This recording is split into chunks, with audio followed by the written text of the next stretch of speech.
हमारी government thousands of crore हमारा पैसा खर्च करे नई नालंदा यूनिवर्सिटी बनाने में और उसमें स्टेम फील्ड ना रखे, तो किसकी गलती है? जॉर्ज सोरोस की गलती है? नहीं, हमारी सरकार ने खुद नहीं रखा। अब आप क्या कहना चाहते हैं कि नालंदा के टाइम पे वहाँ पे मैथ्स नहीं पढ़ाया जाता था, वहाँ पे साइंस नहीं पढ़ाई जाती थी? Do not mix politics with science, because then all you will end up with this political science. The bedrock of learning in education is it can not be static. जिस दिन आपने कहा कि ये मैंने एक परफेक्ट कोर्स बना लिया, वहीं कोर्स गया वो। आई stress every scientist, every doctor, every engineer must learn humanities. Why are we celebrating Tipu Jayanti? क्या हमें मालूम नहीं है कि कितने 800,000 पता नहीं कितने टेम्पल्स डिस्ट्रॉय किए, कितने लाखों लोगों को मारा, कन्वर्ट किया, Hindus and Christians? Why did we have Aurangzeb Road? Why do we still have Babar Road? So many other things.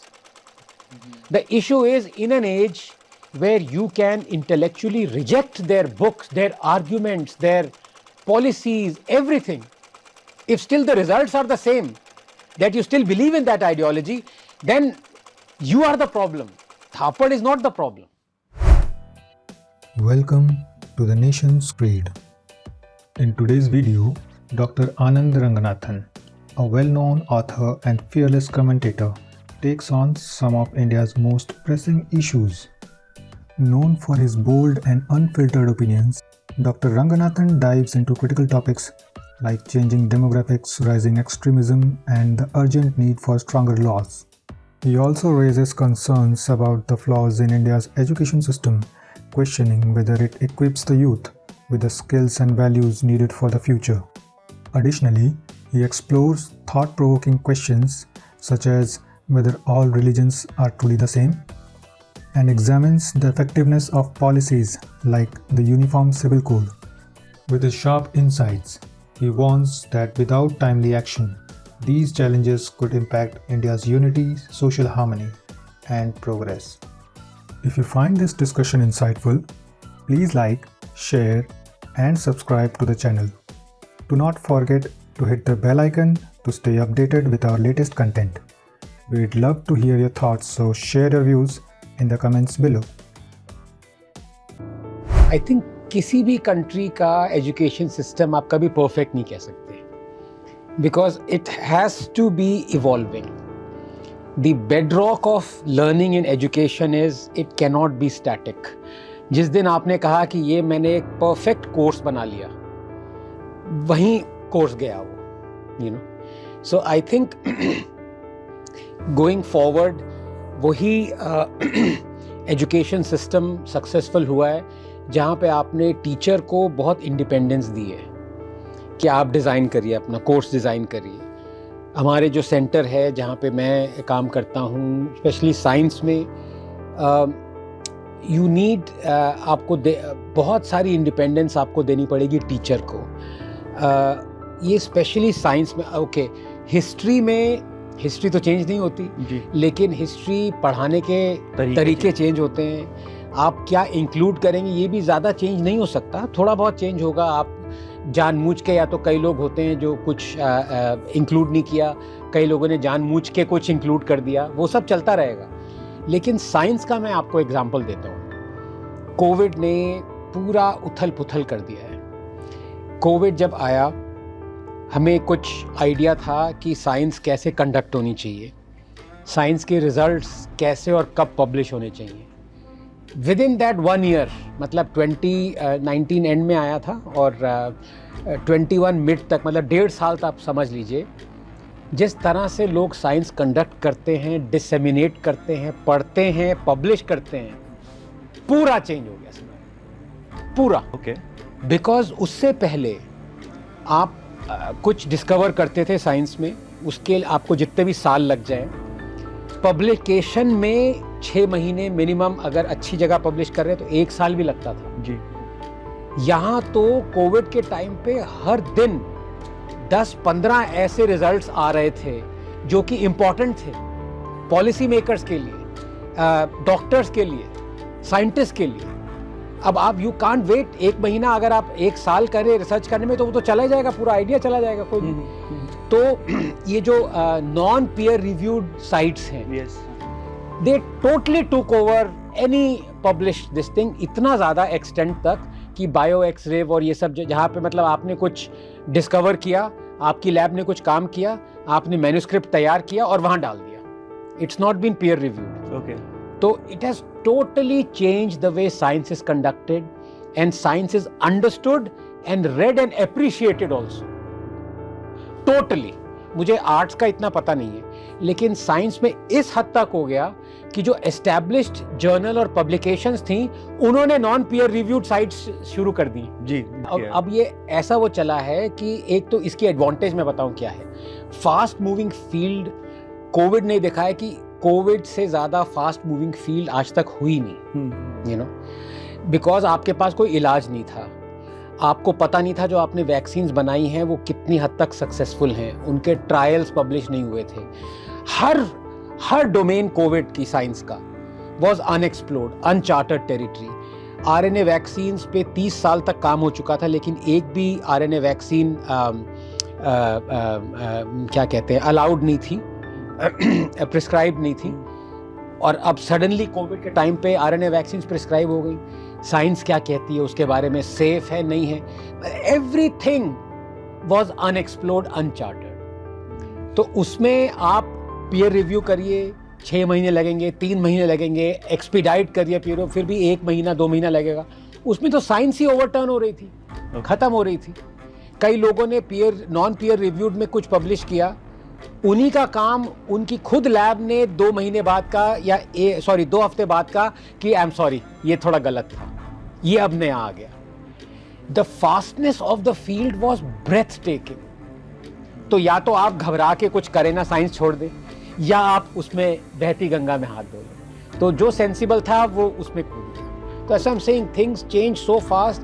I am sorry humanities का मुझे इतना पता नहीं है, but this is the future. देखिए, जब तक किसी भी फील्ड में अकाउंटेबिलिटी ना हो, हेड्स रोल ना करें, वो कभी भी वो कंपनी, वो फील्ड, वो देश सक्सीड नहीं कर सकता। आयरनी क्या है कि हेड रोल देश के लिए हमेशा करता है। कोई प्राइम मिनिस्टर है, उसने काम नहीं किया, सरकार है काम नहीं किया, हटा दी जाती है। पर आपने कभी देखा है को जनरलाइज कर रहा हूं, लेकिन मोर और लेस ये जनरलाइजेशन करेक्ट है, किसी ब्यूरोक्रेट का हेड रोल नहीं करता, ठीक है, पॉलिसी मेकर का हेड रोल नहीं करता। They like Teflon coated. उनको पता है कि उनकी सीट सेफ है। हाँ। ये कुछ हद तक हमारी साइंस में अभी है। This has to change, this has to change, because if peoples lives are at stake and they were during COVID, और आपने एक एक दिन लूज करना मीन्स आपकी एक एक जान जा रही है। और हुआ ये 3-3 महीने लूज किए, ठीक है, no head rolled, nobody paid for it. जब तक वो नहीं होता, अकाउंटेबिलिटी आप फिक्स ना करें, तब तक आप प्रोग्रेस नहीं कर सकते। लेकिन ये तो नेगेटिव हो गई। आपने सवाल पूछा तो मैंने हाँ या ना कहा था। हाँ में इंडिपेंडेंट इंडिया का ग्रेटेस्ट अचीवमेंट भी इस टाइम पे हुआ है। जहाँ पे फेलियर्स हुए हैं, मैंने आपको बताया, वैक्सीन डिले हुई 3 महीने। हम अपने आप को वर्ल्ड वैक्सीन हब कहते हैं, लेकिन हमने कल्चर करने में 3 महीने डिले कर दिया। आरएनए वैक्सीन तो खैर आई नहीं थी। अगर अमेरिका को देखें, 12 जैन 2020 पे चाइना ने पब्लिश किया जीनोम, 13 जैन को Moderna applied for the phase 1 clinical trials. 24 घंटे में वैक्सीन बना दी उन्होंने, 24 घंटे में, यू नो। पर हमारे केस में जो प्लस पॉइंट है, वो भले ही 100 कमियां हो, लेकिन 1 साल के अंदर अंदर हमने 1 बिलियन लोगों को 2 बार वैक्सीनेट किया। Amazing achievement, amazing. इसका जितना भी क्रेडिट मोदी को दिया जाए वो कम है, एब्सोल्युटली।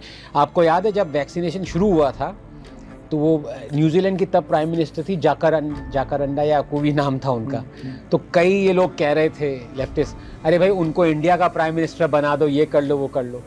मोदी ने 2 बार 1 बिलियन लोगों को वैक्सीनेट कर दिया। वो न्यूजीलैंड की पॉपुलेशन 1 बार भी नहीं कर पाई वैक्सीनेट, और न्यूजीलैंड की कितनी 10 मिलियन पॉपुलेशन है। So great achievement. बट वही है, देखिए, अगर आपको आगे बढ़ना है ना, तो अपनी अचीवमेंट्स को थोड़ा बैक सीट पे रखिए। जो कमियां हैं उनको सुधारें तभी आगे जाएं।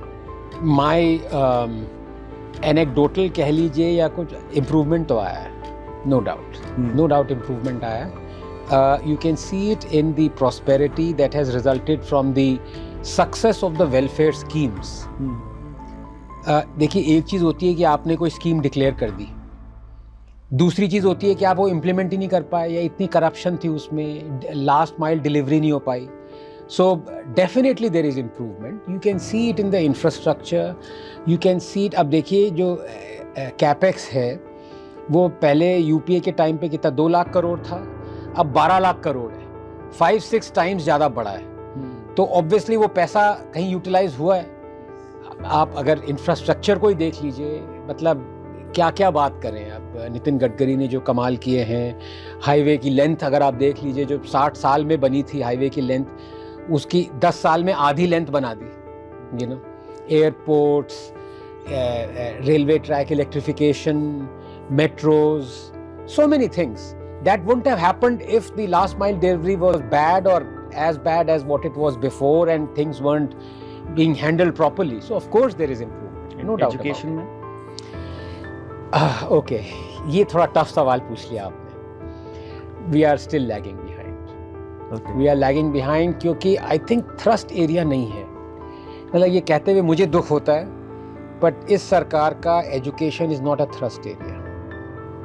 जो वो कह सकते, अगर आप see why am I saying this, देखिए, much more important than how you teach is what you teach. आपके मेथड्स बहुत अच्छे हो जाएं पढ़ाने के, आपका ब्लैक बोर्ड एकदम बढ़िया क्वालिटी का हो, आपके चौक टूटे ना, आपके डस्टर अच्छे हों, पंखे चलें, एसी हो, ये सब हो, लेकिन आप तब भी ये रोमिला थापड़ पढ़ा रहे हो, तब भी औरंगजेब को यूलोजाइज कर रहे हो, तब भी माओ को तो what's the point then? I am just giving you as an anecdotal example. You can give the statistics. Pratham जो हैं वो बहुत सारे ऐसे स्कूल एजुकेशन में क्या सिचुएशन है वो लाता है, बहुत डेटा पॉइंट्स हैं। They are still very troubling. 150 million children are still out of school in this country. 150 million लोग स्कूल नहीं है, बच्चे स्कूल में नहीं हैं। स्कूलों की दुर्दशा तो इम्प्रूवमेंट है, सिर्फ वही है ना। See the issue that I have with this government is not that it's not doing what it should be doing. The issue that I have is with the speed. Okay. That's the issue. I want the speed to be so much more faster. I'm not satisfied with the speed. Now obviously somebody may say कि अरे यार देखो, जो ये कर रही है पहले की सरकार ने नहीं किया, आप स्पीड पे इतनी क्या चिंता कर रही है। वो बहुत लोग ये सोचते हैं, इट्स फाइन। मैं ऐसा नहीं सोचता। I am just saying that, so education में you needed to leapfrog. Okay. और ये जो once in a century opportunity थी ना, ये मैं वंस इन अ सेंचुरी कह रहा हूँ, क्योंकि अगर आप देखें 80s, 70s और 80s में जब किसी पॉलिटिशियन ने कहा कि हर इंडियन के पास फ़ोन होगा, मैंने कहा पागल लोगों, कैसे होगा? 1 मिलियन तो लैंडलाइंस नहीं बिछा पाए तुम, और 700 मिलियन लोगों को फ़ोन दोगे? Impossible, impossible. Which was right, but then came the mobile phone revolution, and now there are more mobile connections than there are Indians, isn't it? That's called leapfrogging. Likewise, we have only 1100 universities. We cannot educate tens, hundreds of millions of school kids with those universities. Not a single university that we have is in that top 200 if one of the reputed rankings. So many universities are shut down by the government itself for being inadequate at teaching, research and all those things. Undergraduates are unemployable, not just unemployed because they don't have the requisite skills, or their education level is not that. 80% of Indian engineers are unemployable. Half the Indian graduates are unemployable. Obviously problems हैं, इसको आप हटाएंगे कैसे? या तो आप brick and mortar universities बनाते जाइए। कितनी बनाओगे? इतना सारा आपके पास डिमांड है, your supply can not keep up, और you leapfrog like you did, you made the necessity for landlines redundant, technology jump. अब यहाँ पे था e learning was once a century opportunity. Did we take it up? I don't think we did. You know, that's the thing. E learning का मतलब ये नहीं होता कि आपने कोई प्रोफेसर पकड़ा और 1 घंटे तक उसने भाषण दे दिया, वो खुद नहीं सुनना चाहेगा जो उसने बोला. There's a proper, there's a method to this so-called madness of e-learning. You have to make it कि आदमी stunned होके सुने पूरी attention में सुने 1 घंटा. Because otherwise attention can waver. That possibly doesn't waver when you are physically, in front of each other like a teacher and student is.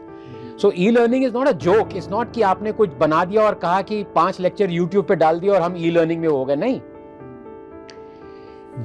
And I think that's the future. The future is e-learning. We can never make sufficient number of brick and mortar universities.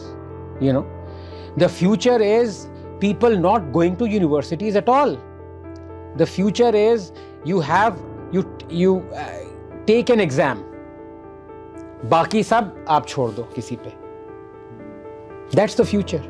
अब इसमें देखिए pros and cons हैं. लोग कहेंगे अरे भाई school किस लिए जाते थे लोग, कम्युनिटी में बात करें, थोड़ा खेलें, थोड़ा. Off course may be they can do that somewhere else, but learning के लिए फ्यूचर जो है वो सब ई है. Okay, because we can't sustain it otherwise. मतलब वी डोंट हैव. कितनी यूनिवर्सिटीज बनाओगे आप, और ई में it's an ocean. But you have to be really good at it.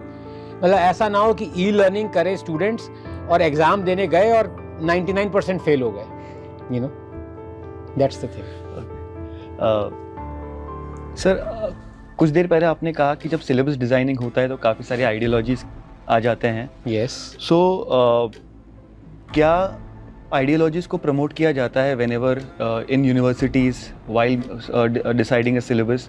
क्या आइडियोलॉजी जो है एक इम्पॉर्टेंट डिसाइडिंग फैक्टर होता है, क्योंकि you coming from such a renowned institution there is a clash of ideologies. Yes. तो क्या वो सिलेबस कॉलेज पॉलिटिक्स तक ठीक है, बट क्या वो एकेडमिक्स के अंदर भी आ चुका है? किस हद तक आ चुका है, अगर आप उसके बारे में? कब नहीं था. I am just talking of not just this century, not since India got independence, for millennia. लोग कहते हैं ना, to the history is written by the victors, and I added something to that. History that is written by the victors is peddled by the vanquished. मतलब अंग्रेज तो history अपनी लिख के चले गए ग्लोरीफाई करते हुए, वो हम पेडल कर रहे हैं कि हाँ भाई वो ठीक था, वो ठीक. तो ये नेक्स्ट स्टेज यही है. ऐसी उन्होंने बना दी, ये हमें बना दिया कि we are glorifying them even 100 years after they're gone. But the question that you asked, the answer to that is that every person or every unit in terms of government or state or nation has wanted to do it and has done it. The question isn't that. The question is, in an age where you are not bound by a particular textbook, where if you are reading something that you find egregious, मतलब कल को मान लो मुझे कोई कौन सी थी, माओ की कौन सी येलो बुक थी या ब्लू रेड बुक थी, ये भी भूल गया, कोई मुझे कम्युनिस्ट लिटरेचर दे दे पढ़ने को, और मेरे पास और कोई विकल्प नहीं है कि मैं कुछ और पढ़ सकूं, तो मैं मारा गया, तो मैं वही पढ़ूंगा. पर ये वो एज थोड़ी ना. ये वो एज है, अगर मुझे मान लीजिए JNU में मेरे एक टीचर ने कहा कि मैं तुम्हें ये माओ की पढ़ाऊंगी, मैं ग्लोरीफाई करूंगी शे गुवारा को, मैं आपको करूंगी या करूंगा. I don't know why I thought a communist teacher has to be a female, too much of Romila Thapar, but she would recommend all those books that communists read and glorify, and with her thought process being कि मैं communist बन जाऊंगा और मेरे heroes ये Stalin, माओ, जिन्होंने combined 70 million लोगों को मारा है, वो हो जाएंगे. 40 साल पहले ऐसा पॉसिबल था. अब अगर वो कहें वो पॉसिबल है, तो इससे ज़्यादा शर्म की बात और कुछ नहीं हो सकती, क्योंकि मेरे पास विकल्प है. मैं इंटरनेट पे जाऊं और मैं ऐसी 10 किताबें उठाऊं, starting with the black book of communism that tells me the reality of what my teacher is not teaching me. So in many ways the syllabus has become redundant if you really want to learn the truth, right? तो अब वो रहे ऐसा academia में रहे, वो रहेगा, लेकिन उसका विकल्प है हमारे पास, उसकी एडवांटेज लेनी पड़ेगी हमें. क्या हम वो ले रहे हैं? भाई 50 साल पहले आपके पास यूनिवर्सिटी और स्कूल में टेक्स्ट बुक्स प्रोस्क्राइब थी, उसके अलावा कोई विकल्प नहीं था। अब अगर आप लाइब्रेरी जाते, चलो भाई मुझे कुछ और पढ़ना है, पता चले वो लाइब्रेरियन भी आपका कौमी था, वो ऐसी किताबें ला ही नहीं रहा था जो अलग हो, तो क्या करोगे आप? चलो भाई मैं किसी और कहीं और जाके पढ़, ऐसे चांसेस कितने मिलते हैं? You are cloistered in that system that is exclusivist as far as one ideology is concerned. So the chances are, probability chances यही हुए कि you will become that, you know. अब ऐसा नहीं है, तो वो क्वेश्चन ही आपका उसका फ्रेम चेंज हो गया। Okay. लेकिन रिजल्ट वही आ रहे हैं कि नहीं आ रहे? अब उस पे सोचिए ना। तो problem is not with Romila Thapar, problem is not with any of those communists who are writing all that trash. That's why I'm at pains to point that out. My anger is not at these distortions or these frauds. Absolutely not. Because how can you stop that? 99% of people are like that. Mediocre, peddling their agenda. Are you telling me you'll be a dictator if you say कि कल को किताब लिखना बंद कर दो? तो आप फिर वही किताबें लाएंगे जो आप पढ़ाना चाहते हैं? वो तो नहीं हो सकता ना कभी। So they are not the issue. The issue is in an age where you can intellectually reject their books, their arguments, their policies, everything. If still the results are the same, that you still believe in that ideology, then you are the problem. Thapar is not the problem. So अब आप मुझे बताइए, I ask a rhetorical question, Why do we still have Bakhtiyarpur? क्या हमें मालूम नहीं है पिछले 10 साल से इस सरकार को कि भाई जिसने नालंदा जलाया था, क्लोजेस्ट रेलवे स्टेशन उस पे नाम पे रखा हुआ है? Why are we celebrating Tipu Jayanti? क्या हमें मालूम नहीं है कि कितने 800,000 पता नहीं कितने टेम्पल्स डिस्ट्रॉय किए, कितने लाखों लोगों को मारा, कन्वर्ट किया, हिंदूज एंड क्रिश्चियंस?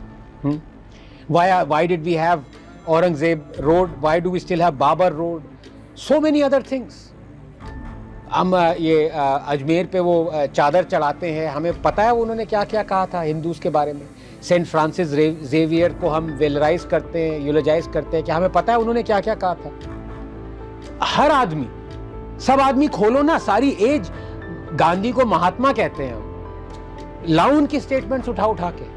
50 साल पहले पॉसिबल नहीं था, teacher would have been sacked. अब आप इंटरनेट खोलिए, गांधी। सो पॉइंट इज, वो सिचुएशन के रहते हुए भी अगर कम्युनिस्ट बन रहे हैं तो भैया कम्युनिस्ट की गलती नहीं है, तो आपकी गलती।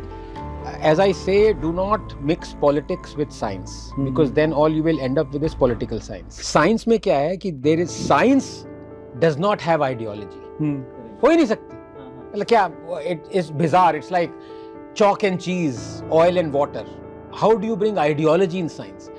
But you can ask for science to be conducted to clarify an issue which is ideology based. Okay. ठीक है। अब जैसे मान लीजिए आपको लगे कि भाई इंडस वैली सिविलाइजेशन, सरस्वती, क्या ये ग्लेशियल फेड रिवर थी या मॉनसून फेड थी? अब लोग कम्युनिस्ट कहते हैं कि यार ये देखो, ये हिंदुत्ववादी आ गए, सरस्वती को रियल मानने वाले रहे हैं। उस पर आप साइंस कर, you can conduct, you can give grant to have projects that will find out if Saraswati was glacial or Saraswati was monsoon fed. पर जो results होंगे ना वो ideology agnostic होंगे, लेकिन जो money is going into that proposal, that is based on the unfortunately ideology of the government. Congress वो कभी अप्रूव नहीं करती इस पे पैसा डालो, वो तो बीजेपी सरकार कहेगी हाँ भी पता लगाओ कि वो तो वहां। ये डिस्टिंक्शन याद रखिए, science is ideology agnostic, but where to conduct science can be dependent on ideology. As I said, in non-scientific disciplines, there is a lot of agenda that goes in formulating the curriculum, in deciding who the faculty is, even in setting up universities. A lot of agenda comes in. For example, if you look at Ashoka University, liberal arts, क्या मतलब है भाई इसका? But again I say, the fault is not of the person who is putting in his money. The fault is of also the government who is putting in our money. अब मैं आपको एक और सवाल पूछूं, चलिए बाहर वाले लोग आके कुछ भी पढ़ाएं, एजेंडा पेडल करें, गलती है उनकी, ठीक है आप करिए, लेकिन हमारी गवर्नमेंट थाउजेंड्स ऑफ करोड़ हमारा पैसा खर्च करे नई नालंदा यूनिवर्सिटी बनाने में और उसमें स्टेम फील्ड ना रखे, तो किसकी गलती है? जॉर्ज सोरोस की गलती है? नहीं, हमारी सरकार ने खुद नहीं रखा। अब आप क्या कहना चाहते हैं कि नालंदा के टाइम पे वहां पे मैथ्स नहीं पढ़ाया जाता था, वहां पे साइंस नहीं पढ़ाई जाती थी? I think the shining beacon of the world if ever there was Indian maths, Kerala school of maths. आप कोई भी लीजिए, मतलब स्टेम फील्ड्स में we were really ahead of the world. लोग न्यूटन को कहते हैं ग्रेविटी डिस्कवर करी, जो भी है, ब्रह्मगुप्त की बात ही नहीं करता कोई, केरला स्कूल की कोई बात नहीं करता। आप कोई भी फील्ड ले लीजिए, नालंदा में वो नहीं पढ़ाई जा रही स्टेम, तो किसकी गलती है? हम खुद नहीं सीख रहे। You know, we are going to churn out. I have nothing against humanities, and I have always believed humanities. Every scientist should know and learn a lot about non-scientific disciplines. Okay, the problem comes when you want to do only one thing. And अगर आप ये देखें, sooner or later science को humanities वाली field वाले जो लोग हैं वो रेलीगेट कर देते हैं, पता नहीं एंटी साइंस हो जाते हैं। बहुत सारे ऐसे कमेंटेटर्स भी हैं ह्यूमैनिटीज वाले, वो सोचते हैं साइंस जो है इट प्रमोट्स वॉर, साइंटिस्ट जो हैं वो बहुत रिजिड हैं, ब्लैक एंड वाइट हैं, यू नो, सोशल नहीं है, काइंड नहीं है, सिंपैथेटिक, एम्पैथी नहीं है, कोल्ड है, मतलब पता नहीं कहाँ कहाँ से वो लेके। अगर आपको ऐसी कंट्री बनानी है, that is up to you, but end में आप सोचिए, अगर 90% लोग आप ह्यूमैनिटीज के बना रहे हैं, आने वाले 30-40 साल में किस तरह के जॉब्स आएंगे? AI, medicine, stem field, maths, space, where is the humanities in there? You know, आप लोगों को पढ़ा तो रहे हैं ह्यूमैनिटीज, लिबरल आर्ट्स वगैरह, मतलब एंड प्रोडक्ट आपका क्या जर्नलिज्म होगा? I am not aware, I mean, you know, I might be wrong. I think there is mixed curriculum, so humanities might learn mathematics, but generally I'm just, maybe again I'm prone to generalizations, but for example ISRO में कोई job लेगा तो वो humanities वाला तो नहीं लेगा ना. आई am just saying, brute, I am being very blunt about it. AIIMS में डॉक्टर कोई बनेगा, वो सोशल साइंटिस्ट तो नहीं बनेगा, या यू नो सर्जन जो बनेगा वो ह्यूमैनिटीज वाला नहीं बनेगा. आपके जॉब्स जो आप क्रिएट करने चाहते हैं आने वाले 40 साल में, 30 साल में, ताकि इंडिया डेवलप बने, वो सारे नॉन ह्यूमैनिटीज वाले जॉब्स हैं. पोजीशंस आप दे रहे हैं ह्यूमैनिटीज वालों. There is a disconnect there, you know. And I stress every scientist, every doctor, every engineer must learn humanities. It's very difficult to do the other way around. Every person in the humanities cannot, you know, and that was the case, for example, even in sciences. It's very difficult for a biologist, molecular biologist, to learn chemistry, but the other way around, it's not that difficult. Okay. So, barring that, the point is there is a disconnect with the kind of jobs that are going to be there in the coming decades, with the kind of education you are imparting to your population. Who is thinking about it? I don't know.